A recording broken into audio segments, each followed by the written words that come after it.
Welcome to Dakota Growing. I'm Kelsey Deckert, your horticulture agent here in Burleigh County, joined by my co-host Tom Kalb, NDSU Extension horticulturalist, down in the Radio Access studio. How you doing today?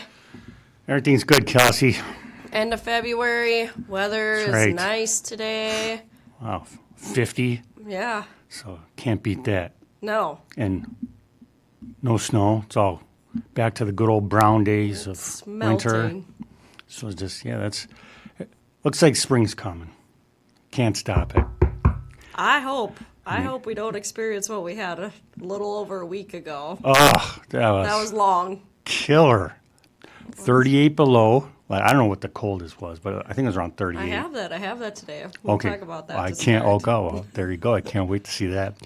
And so it was bitter cold. It just shows you how quickly things can change. Right.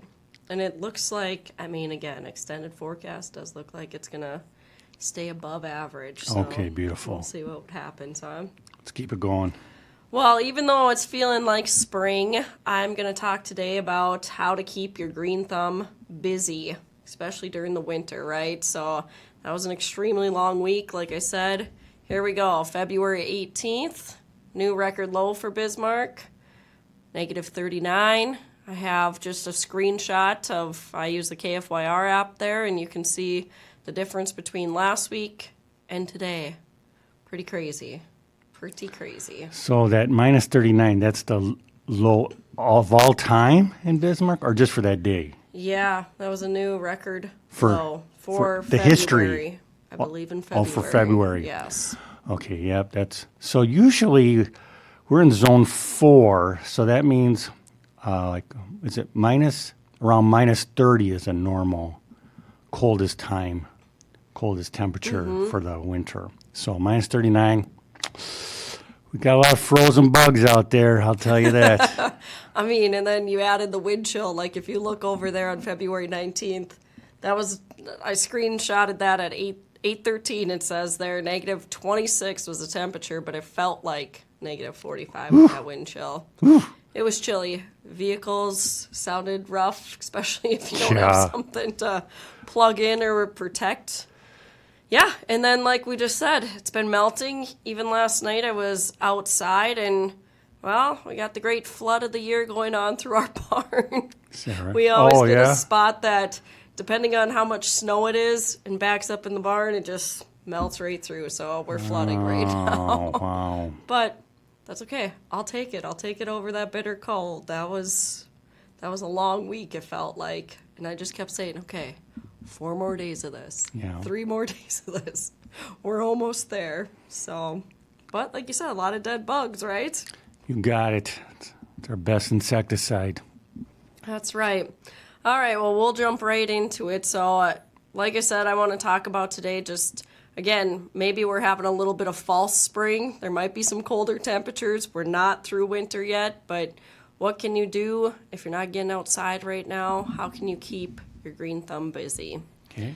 So first and foremost, if you haven't already, I would definitely say, think back to last year and let's evaluate your garden.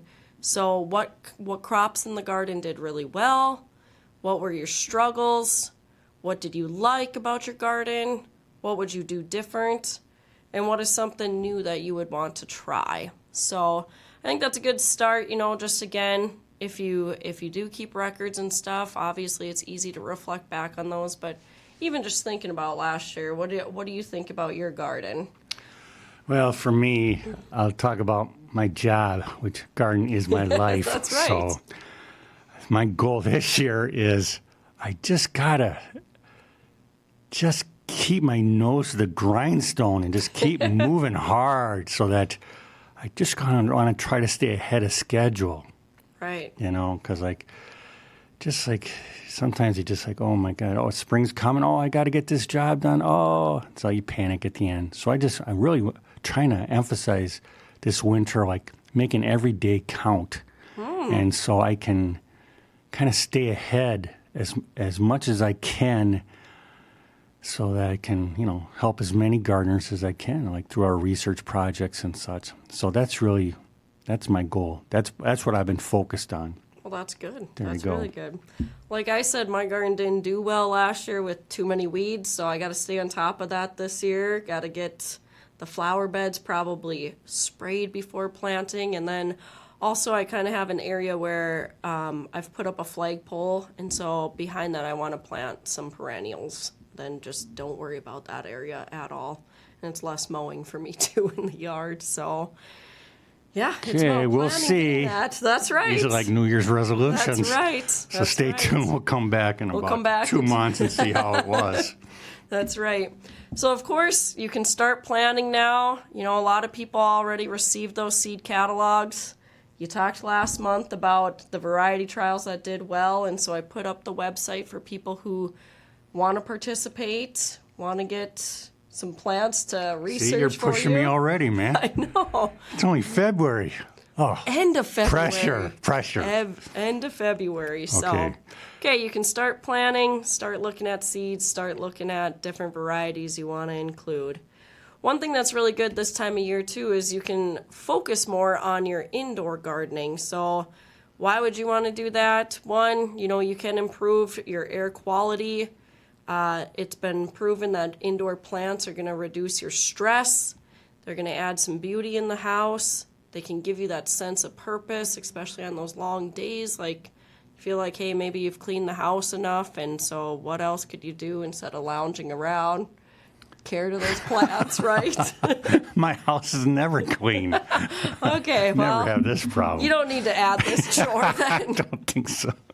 And then it just improves your overall well-being and stuff. So just, I think houseplants are good. I feel like over the last couple of years I've added more into my house and expanded besides just, I love succulents, but I've expanded on that. So biggest thing is if you do have houseplants, know the requirements of your plant.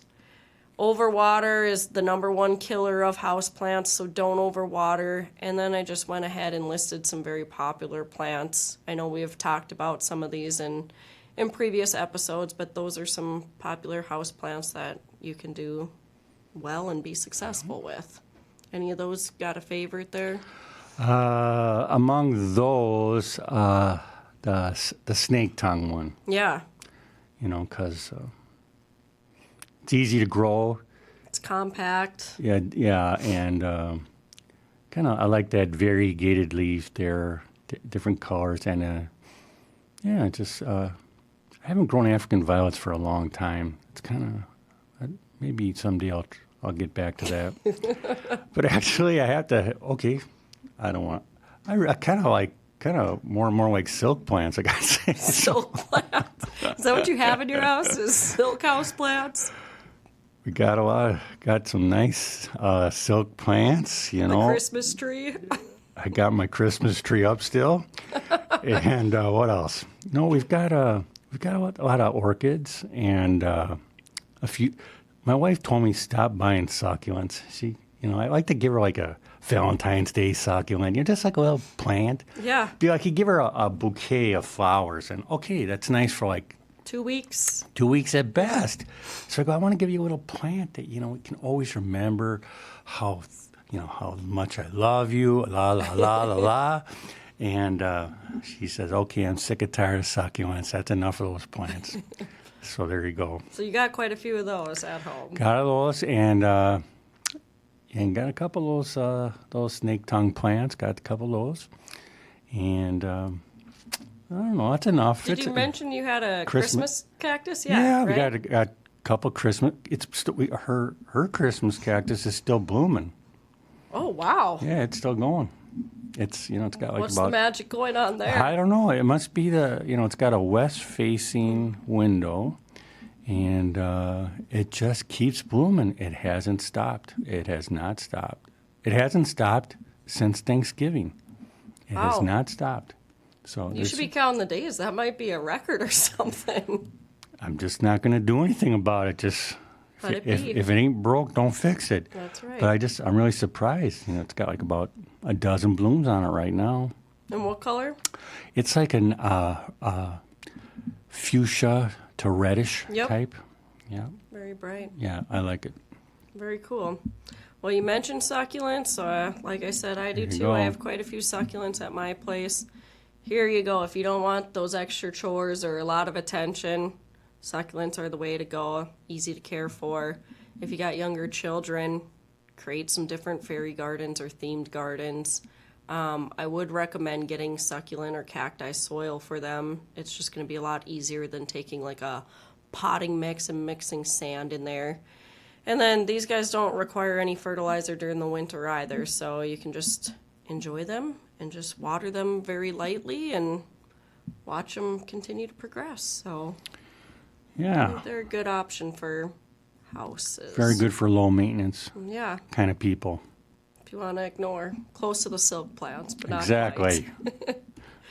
Herb gardens are something that I feel have gotten a little more popular and stuff. So again, this would be a great addition for indoor gardening during the winter and stuff. Of course, herbs are going to add flavor. There can be different aromas. They have, the alleged healing purposes. So again, I listed some popular ones, but herbs are pretty easy to grow, and it looks like you can find a lot of times online these days, an actual herb garden kit that can just be right on the countertop and everything. So easy to go with.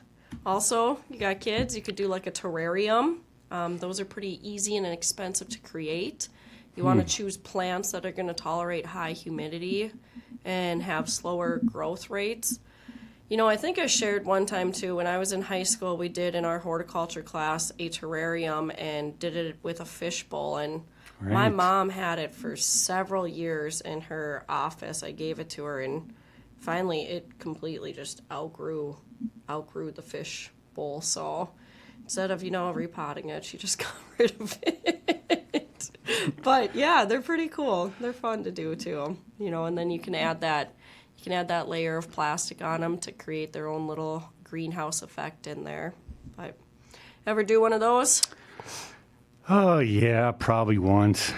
Once when I was single and bored. Once and done, huh? It probably lasted about 6 months, and Yeah. then I get tired of it. On to the next, right? On to the next. I mean, I don't know. Yeah, Not good. yeah, it's okay. It's okay. I think it's great to see, again, like I said in my horticulture class, so I think a lot of your probably egg classes that have older kids in them, they probably use this as a project. All right, something else you can do is you can journal. And so again, if you don't have, it'd be kind of similar to planning out your garden and evaluating, but you could create your own garden journal. And so I just listed some things that you could put in there, whether you're talking about different varieties you've done, different varieties you want to try. You can even keep, your expenses and revenue if you do sell any of your produce or what you've maybe donated. It's great to have a way to track the weather too. You can write each day of how the different weather was, and maybe you find some different inspirations that you put in from, I don't know, Better Garden magazines or quotes to keep you motivated. Tom's rolling his eyes here. Who has time for journaling? But they do say journaling is really good for your mental well-being as well. So again, something to keep those winter blues a little bit greener. I didn't know that. Yeah, Yeah, I mean, it's good if you like to write. yeah, it's it's kind of helpful to see where you were a year ago, but nowadays we got smartphones and stuff, so It's true. so now I can play video games to prevent my Alzheimer's. I don't have to write a journal. Well, that's easy. I know that I have, not that he was a gardener by any means, but one of my neighbors, he used to, on his calendar every day, write the temperatures and stuff, and for years he could look back and say, all right, July whatever, 2 years ago it was this, and he must have enjoyed tracking the weather. So I don't know, meteorology at home, right? Yeah, but again, all that's online now, so Well, there's older people who don't want to go online, right? They don't have the access. it's good. Maybe I think I keep thinking that one day I'm gonna get a weather station at my place, Oh. or at least one of those rain gauges, and then you can monitor the rain every day and send it online to help the weatherman catalog the rain Be a researcher, right? That's right. Someday I'm going to do that. Well, that's very good. That'll help stop Alzheimer's too, I bet. I bet it would. There we go. Right now, especially with how nice it is, you could go out and take a look at some of those tools, lawnmowers. Oh, You yeah. could do some cleaning of them, sharpening of blades. Again, maybe you have a heated garage and you can get out there too when it's cooler. But another thing is you could look for different like DIY or DIY projects and stuff and look at doing some upcycling projects to get ready for, the spring, the growing season. So Pinterest has a ton of options, I think, too. You can just go and Google these days and find a lot of different projects that maybe you want to do something different or add into. Yeah, good idea. Yeah. And then lastly, I'm going to just talk about, because we are at the end of February and stuff, is one thing you could do is go ahead and start seeds. And so starting seeds is going to help, maybe get you some different varieties that you're not going to find locally. It could also be something, again, past the winter time away. And a lot of times, if you do start your own seeds, those transplants are going to be a lot hardier to get into the garden. And you tend to see, more bountiful harvests off of them. So just some factors to consider when you are starting your seeds indoors. We'll talk about the soil, temperature, moisture, light, containers, seed sources, and then, of course, fertilizer. So just to start off with soil and temperature, you don't want to use just plain garden soil. That's not going to be a good mix in there. You want to find something that is going to be like a seed starting mix that I included on here. Again, commercially, you can find these anywhere at the big box store. It's going to help, a lot of them can help even retain moisture so it's not going to dry out as fast. And then, of course, seed starting mixes compared to garden soil are going to be sterile, so they're not going to have those weeds or diseases in them, and they're going to be lightweight. One thing you got to consider is you want to make sure that temperature to get those seeds to germinate, you want to keep it around that 70 or above degrees at wherever you're starting them, whether it's in a basement or upstairs. Make sure you're keeping your seed trays away from like any drafty windows. Any of that, even using heating mats are going to be really good out there. I know a lot of people who invest in those say that they're well worth the investment. So, do you start any seeds? Not yet. It's only February. Only February. Don't rush me. Don't rush you. Okay, that's okay. Moisture and light. These seeds, when you do start them, they do need to be that soil needs to be consistently moist. You don't want it to ever fully dry out or where it does become over, watered too. So you kind of got to figure out that sweet spot on your own. But some people just will take a spray bottle and mist them every single day. That'll work a little bit better even than a watering can, because sometimes the watering can push that seed up to the surface. So you might want to look at doing that. Light is going to be one of your most important factors with starting seeds. And I know they always talk about all the different types of grow lights out there. Not really as important as much as how much light you're providing for them. So it's not about the quality, it's more about the quantity.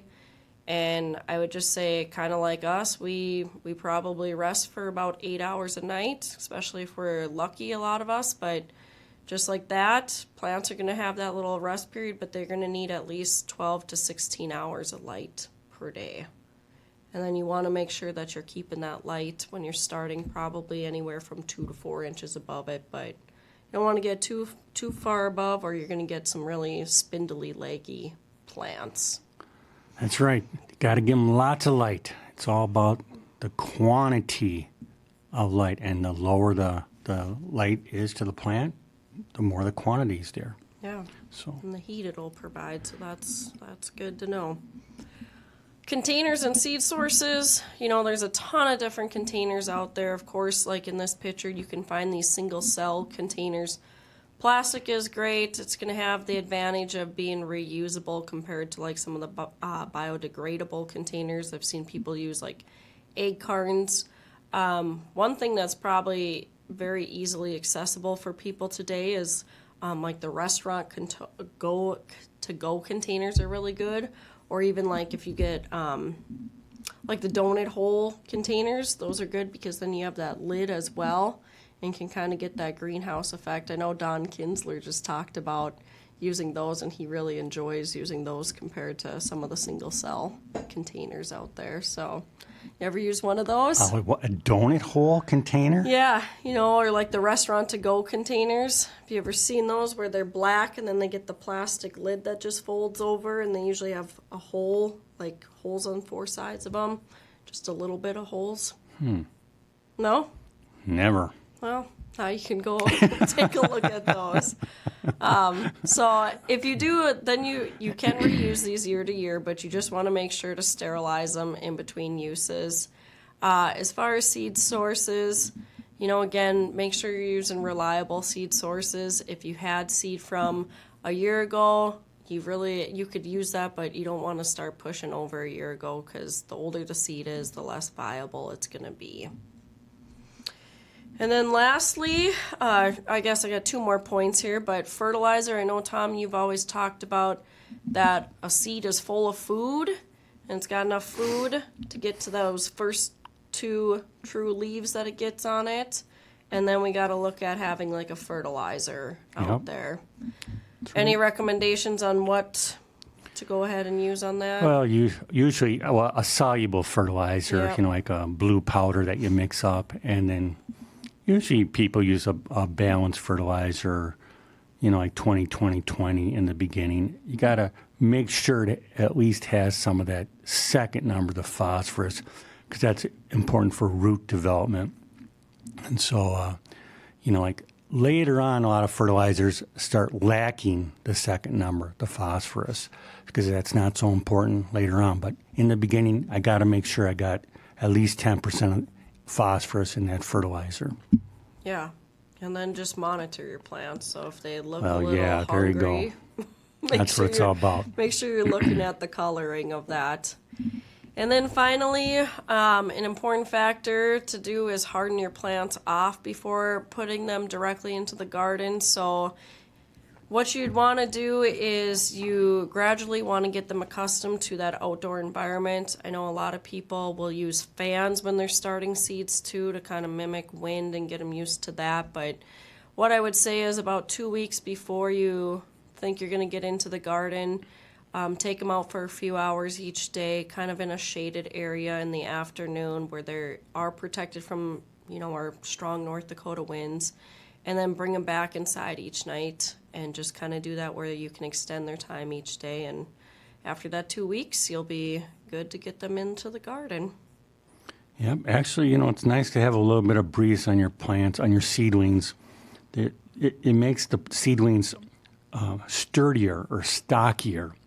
So a little. Some people have like a light fan that they put on and that helps their tomatoes get stockier. Okay. There you go. It sounds like a good project. But again, I would say like one of the first seeds to start now would be onions. That would be the first thing. And we're getting about the time when you can start the onion seeds. But the rest, just want to be a little bit patient. Right? Don't get that spring fever just because it's nice out. That's right. And now I'm going to start talking about a specific group of vegetables, and that's what I'm going to do this spring on Dakota Growing. I'm going to help everybody get the best garden they can this year, and talk about various groups of vegetables. And today we're going to talk about summer and winter squash. I want to focus on that, and we've talked about squash off and on bits and pieces for the last couple years, but I'm going to just focus on that today and help you get started. So, how did they ever get the name squash? Wasn't that kind of crazy name? Yeah. I don't know, did people go squash? I don't know. Yeah, I was thinking maybe it has to do with how do I cut open this squash? Okay, I'm going to squash it. Break it open, huh? Yeah, but wrong, Tom, wrong. It comes from the word ascuda squash. How about that? Ascuda squash. That's Native American? That's a Native American tribe out east. Okay. And from that came the word squash. And according to the Library of Congress, it means eaten raw. Oh. So out east, they ate their squash raw, and they called it ascuda squash.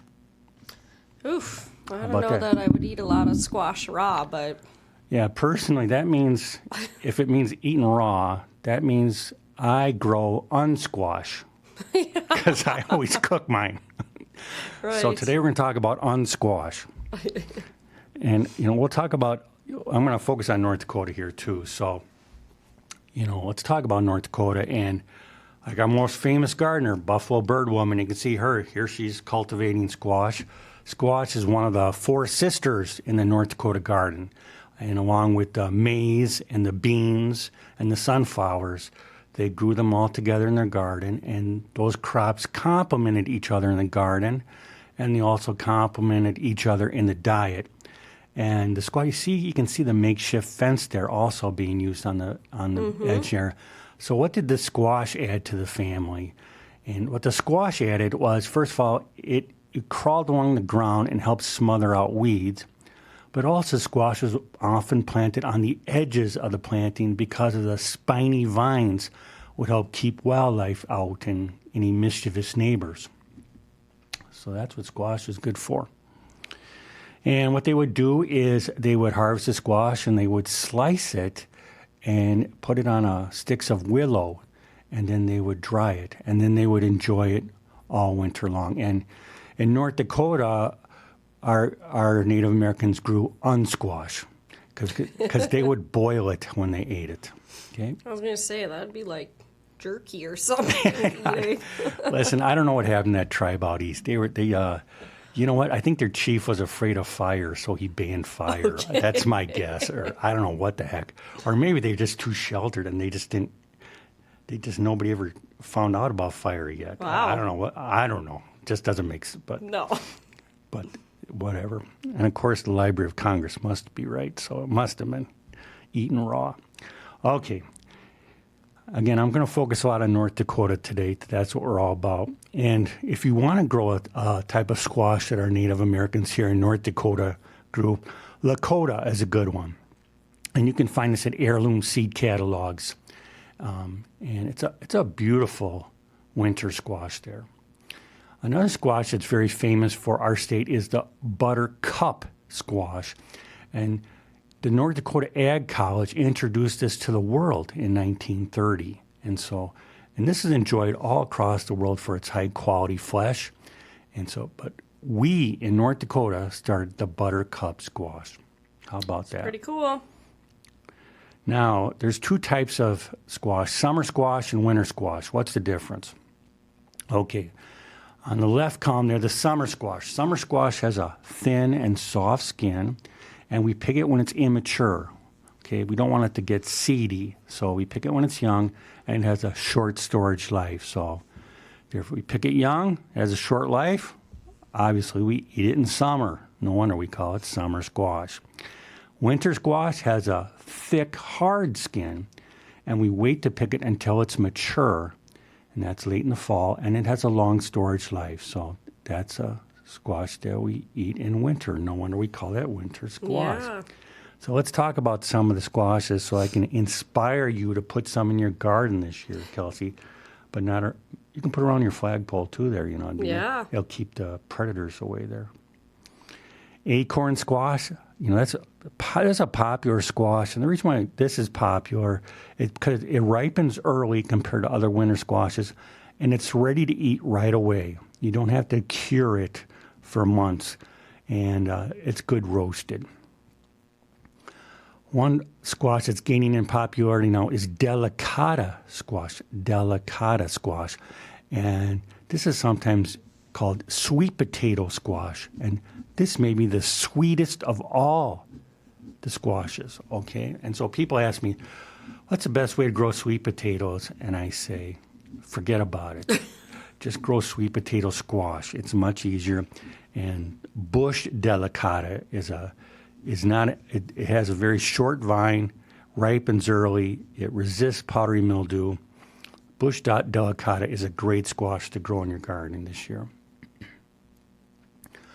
Perhaps this is the most famous one across the world, the kabocha squash, or sometimes called a Japanese pumpkin. And you see it has like a dark grayish kind of textured rind there. And like this is the variety called Sweet Mama that grows well in our state. So this is a sweet one, but people like it because it has a dry and flaky texture. And also the sweetness has kind of like a complexity to it. This is like certain nuances that you taste in the sweetness. So this is really a highly cherished squash that we can grow here. And then right next to it is buttercup squash, which is, to me, it's like a kabocha squash that has a gray belly button on it. And it's it's kind of like a mixture of slightly moist, slightly dry, and not quite as nuanced of sweetness, just more of a pure sweetness compared to a kabocha squash, but it's really a great one. Butternut squash, people grow this. It has a smooth and moist texture to it. And one thing about butternut squash is that it usually has a small seed cavity, so there's lots of flesh inside. And it also has a pure sweetness to it. One thing famous about the butternut squash, it's what Libby uses to make their 100% pure pumpkin filling. So people want to know what's the best pumpkin to grow for pumpkin pie, and I just say, forget pumpkins. You should grow butternut or buttercup squash, just like Libby's does. And they can call it a pumpkin, even though it's a butternut squash. They call it pumpkin just because there is no clear difference between a pumpkin and a squash. You can't say something, oh, that's a pumpkin for sure. That's a squash for sure. No, there's a lot of gray area there. And so the Food and Drug Administration says, well, I guess if it has a golden flesh, that's close enough. We'll let you call it a pumpkin. So there you go. So butternut squash, great for pumpkin pie. Or there's a buttercup squash called Uncle David's Dakota dessert, and that's a great one too. A trend I see in winter squash now is that, people don't have 10 kids anymore. So they don't need a 20-pound squash. And so the trend is to produce varieties with smaller squash, like 1 or 2 pound single serving. And there's a lot of nice ones out there, and it's on shorter vines too. So baby butternut squash, you can look for that. Among the great summer squashes, you got the straight neck, the yellow types. These are unbelievably productive. And there's crook necks. And I would say the big trend in summer squash has to do with we got the quantity solved. Okay, we produce more summer squash than we can possibly eat. But can we develop a variety that really tastes special, and like with a nutty flavor, for example? And I would say one variety that really has a following is called Zephyr with a Z, and that's a yellow straight neck type that has a green bottom to it. And this has done well in our variety trials, Zephyr squash. So you might want to give that a try this year. Another summer squash is the patty pan type. And this also has a nice history to North Dakota. And here's a publication from 1924. 1924, okay, it's over 100 years ago now. And it told you how to grow a garden in North Dakota. And this was written at a time when North Dakota was under severe poverty. The rest of America was having the roaring 20s, but not us. We were in poverty. The drought was going on. Farm prices were very low, and there was hunger across the prairie. And here's a typical prairie house there at the homesteaders, with their natural landscaping. How about that? A nice sod house there. You can still see a few of those across North Dakota. That's right. Yeah. I never thought about growing a shrub on my roof, but there you go. But there was hunger there, and the scientists there at the North Dakota Ag College, they discovered, this patty pan squash, wow, the summer squash just does great in our state. This is the answer. We're going to solve hunger with patty pan squash. And the problem is patty pan squash tastes terrible. And so I've told the story before, but I remember we did a variety trial of this, and I asked people to test it and see if it was productive. I remember there's a minister in Logan County who grow all his vegetables to share with the poor. But after he tasted a white patty pan squash, he said he couldn't share that with the poor because he thought it would be a sin to make anybody eat this terrible squash. So he just picked the squash and took it to the county dump. There you go. What do people do with it if it tastes so bad? Like, I mean, how do you cook it? Any idea? Well, what I would do, I'd use it as a weapon. Oh. See, like if you got the neighbor's dog always causing trouble, Coming in your yard? that'd be like kind of like a nice baseball, just Yeah, kind of just good chuck. chuck it at that sucker. That's what I would use a patty pan squash for. So don't grow it. Don't grow a heirloom white type, but you may want to. Here's a new one out this year called Starship. It's a bright green and striped ones, and so it's an award winner. Is it good? It's supposed to be. I doubt Haven't it, though. tried But it. we're going to find out. And if anybody wants to join me in trying the Starship squash, just let me know. But the key is you got to harvest it when it's young. That's the key. Like, if it gets more than 3 inches across, it's only good for decorations or for throwing at dogs. Okay, and then of course you got the summer squash king, the zucchini squash that nobody likes, nobody respects.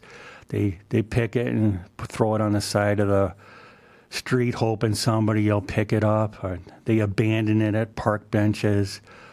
But kids, we like summer squash. We like zucchini. We haven't been brainwashed yet. And I've told these stories before, but this could have been me 60 years ago out there at the farm. And our farm in Minnesota, we sold vegetables and we grew and sold zucchini. And so what do you do if you have a zucchini that you accidentally forgot to harvest and it got like almost 2 feet long? Well, we didn't get mad about that. We could play with that zucchini. And so like we would make a baseball bat out of it and play baseball with it, or we would carve it into a canoe because zucchinis float. And so you just carve it out.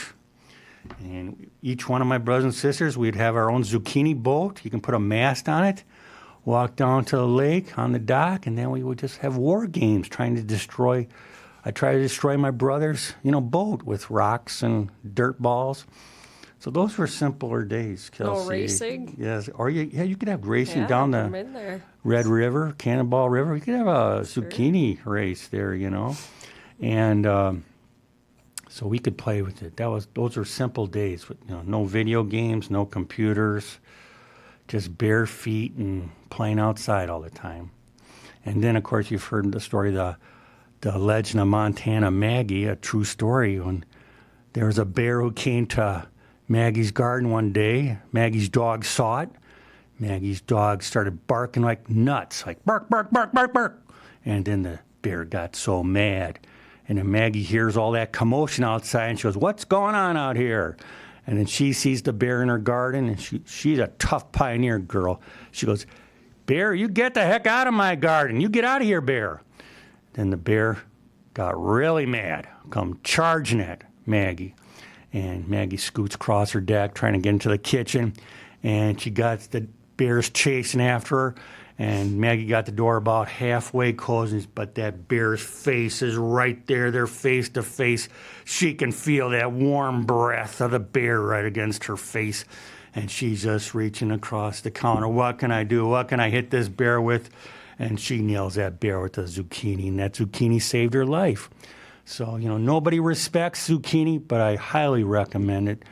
It can provide good nutrition. It can provide recreation and protection, all three elements. So versatile. It belongs in the Vegetable Hall of Fame. You got it.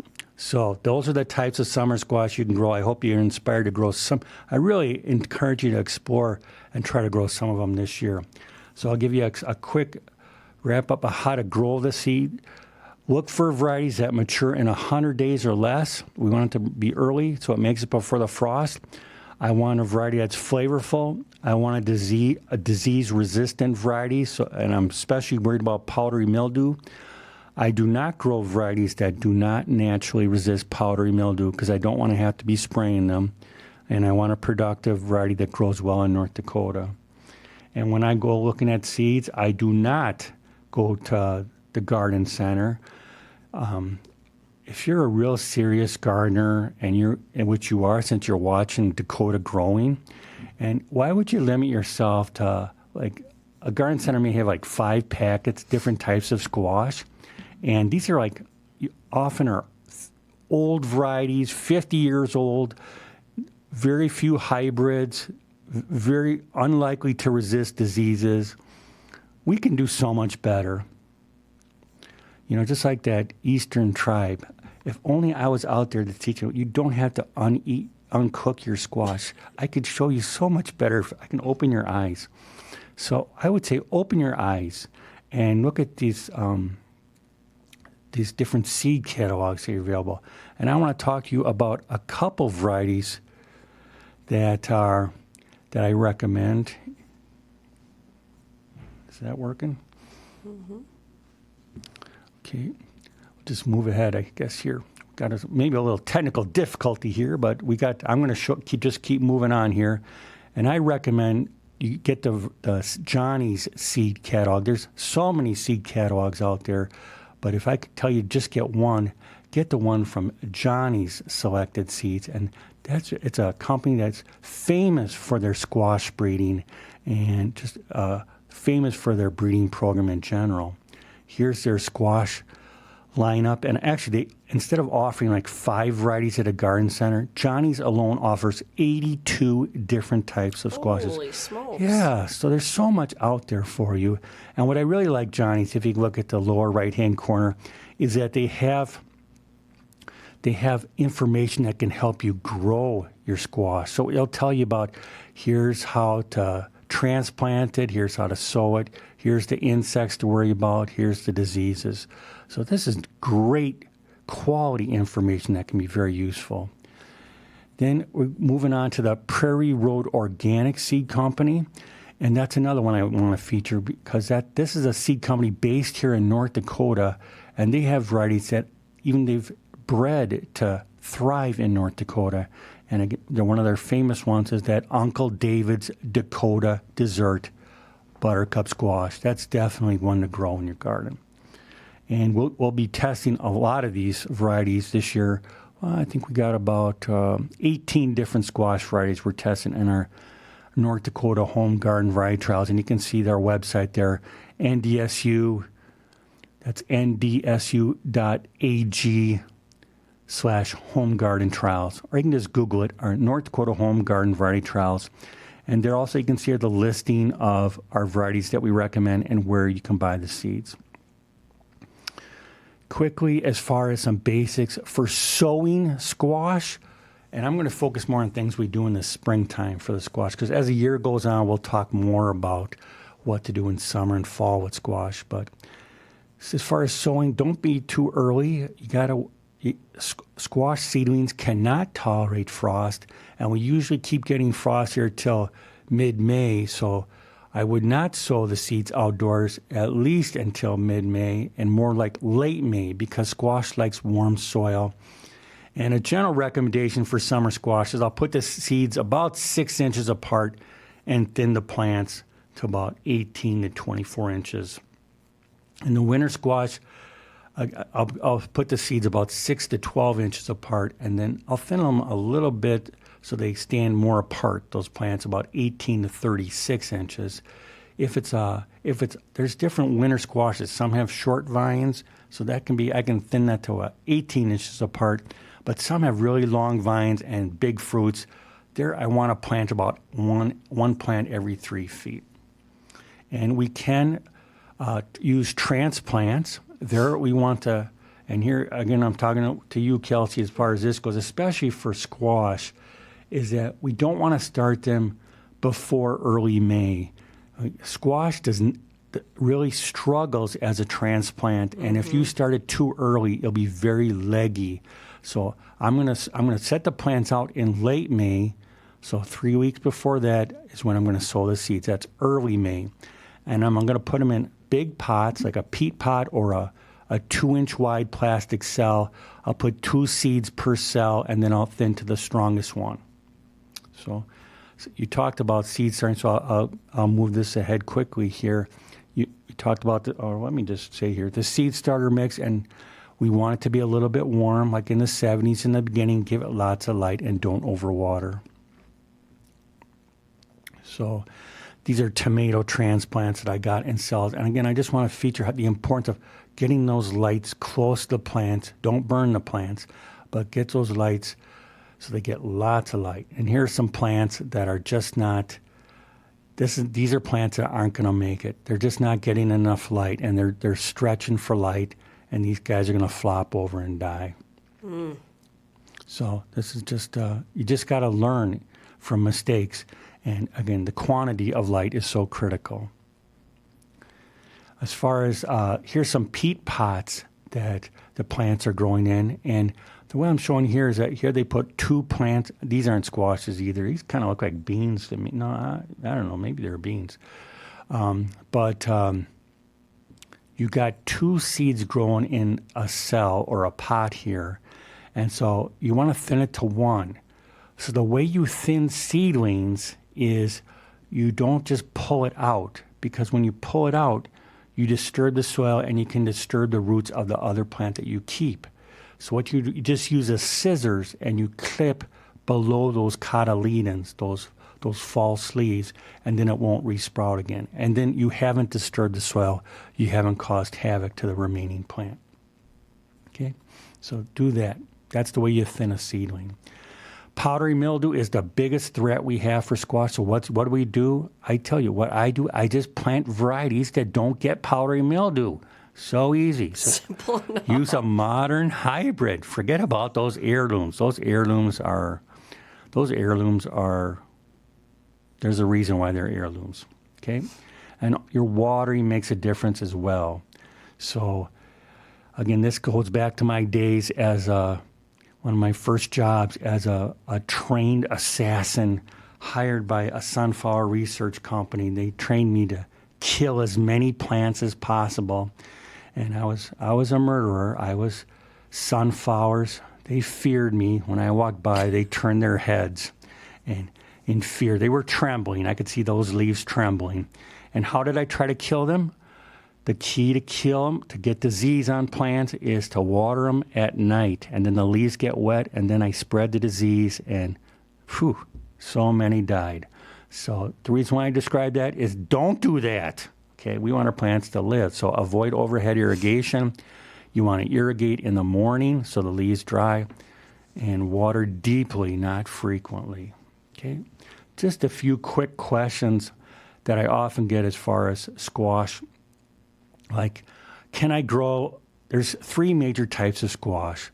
They're all in the same Cucurbita genus. There's Cucurbita maxima, which includes like the buttercup and the kabocha, and then the moschata, which is the butternut, and then the Cucurbita pepo, P-E-P-O. That's the acorns and delicatas and most pumpkins. So people wonder, can I grow my acorn squash next to my pumpkins, or will they get all mixed up and cause problems to each other? And they are the same species. So like an acorn or a delicata, a spaghetti squash, a summer squash, and most jack-o'-lanterns, they're all the same species and they will cross with each other. So is that a problem? First thing we got to know is each plant has male and female flowers.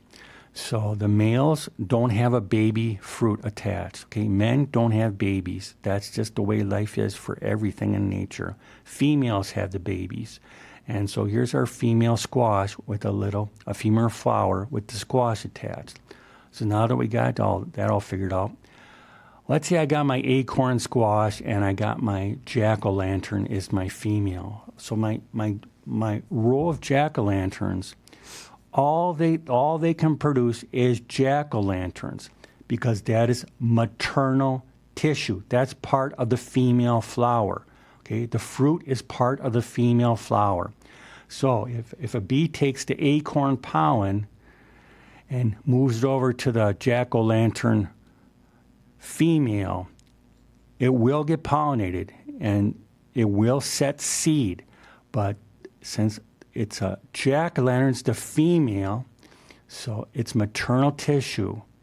It only can produce jack-o'-lanterns. You won't see any impact of the acorn, but the seeds inside of the jack-o'-lantern are 50% acorn, and that's when you're going to get that weird. So if you save them for next year and plant them. That's when you got the interesting types next year. But there's no problem growing acorns or jack-o'-lanterns or delicatas next to each other. No problem at all. It's just don't save the seed. Another question I get is, can I grow pumpkins in my square-foot garden? I get that question. And the answer is, of course you can, but why would you ever do it? And I look at that square-foot garden book, the Bible, by Mel Bartholomew. He says that a jack-o'-lantern only takes up 2 square feet. So what do you think about that, Kelsey? I think that's false. That's a bunch of hogwash. That's a right. hullabaloo. That's a bunch of BS. There's no way 2 feet. Look at that. Here's a baby. It's already taken up a foot just like that. How's it? So I would say, if you're going to grow it in your raised bed, put it on the edge of your raised bed and let the vines go out of the raised bed. That's what I do. Yeah. Or maybe just forget about it or rent a garden from the Bismarck Parks and grow your pumpkins there where they have lots of room. But in a raised bed where space is a premium, I just don't think squash is not the best choice. Okay? Last thing that I just want to mention has to do with what a lot of people don't know about is winter squash. Most of the varieties taste better after storage. So after you harvest it, and I always harvest mine the night before the first hard frost because it can't take hard frost. It can't take 28 degrees. It can take a light frost, but not a hard frost. And then what I do, I store mine under 50 to 60 degrees. It does well in my unheated basement there. Now, some varieties don't need any extra curing and they're ready to eat, like acorns and delicatas and spaghettis. But other squash, like a buttercup and kabocha squash, will taste much better after you store it for a month. Because during that month, the starches convert to sugars. So it's much sweeter if you just wait a month. And for a butternut, it's much better if you wait 2 months in storage before you start eating them. So a lot of people don't realize what they're missing. Wait and be patient for those buttercup, kabocha, and butternuts, and you'll really have a great taste experience. And then enjoy your squash soup there. So, What varieties are you looking forward to as in your trials this year? this year we're testing, I mentioned that Starship. We got to see if that Starship summer squash is a bunch of hullabaloo or if I know it is pretty, but we'll see how it tastes. And we're tasting orange spaghetti squash this year. We're testing orange spaghetti squash. It's very nutritious and could be really delicious since it's orange in color. And we've got kabocha squash that we're testing this year. And Do you do any of that some delicata? not this year, delicata, because there isn't a new variety out or anything like that. But again, I would say, without hesitation, that bush delicata it's sometimes called Cornell's bush delicata because it was developed in Cornell. That's really a winner that I'm going to grow that in my own garden. So so we got all different types of squashes and again, if anybody's interested, there's my contact information, or you can go to our website. And we've got our seeds selected for this year and our catalogs ready to go. I just got to get the seeds all packed up. So we're going to start shipping out seeds in a few weeks here. And That's when the catalog will be ready, yep, 2 weeks? Yeah, because no hurry if I'm not ready to send you the seeds, you don't really need the catalog. But we're working on it. That's always my priority in March. And again, as I said, my New Year's resolution, just really keep my nose to the grindstone and get things done as soon as possible. There you go. Very good. Lots of good information today. There you go. Lots to learn about squash. I loved it. Yeah. It was great. Like your thing, too. Get my thumb all green still. Get it ready. Like spring training, here I'm ready to go. Yeah, rev it up, right? Yep. Well, I just want to thank everybody for joining us on today's episode. And one thing that is exciting from Dakota Media Access is they do have now a radio access app out there that you can go ahead and you can listen to other programs, but Dakota Growing is on there. And as always, it's on any major podcasting platform as well. And so we hope that you will join us in our future episodes.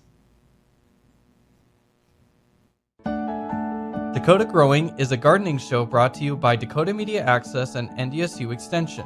We discuss a variety of timely topics pertaining to your landscape, along with giving you tips and advice for your lawn, garden, and trees. If you have questions, call 701-221-6865 or email ndsu.burley.extension@ndsu.com. Dakota Growing airs on Radio Access 102.5 FM, Community Access Channel 12 or 612 HD, or online at freetv.org.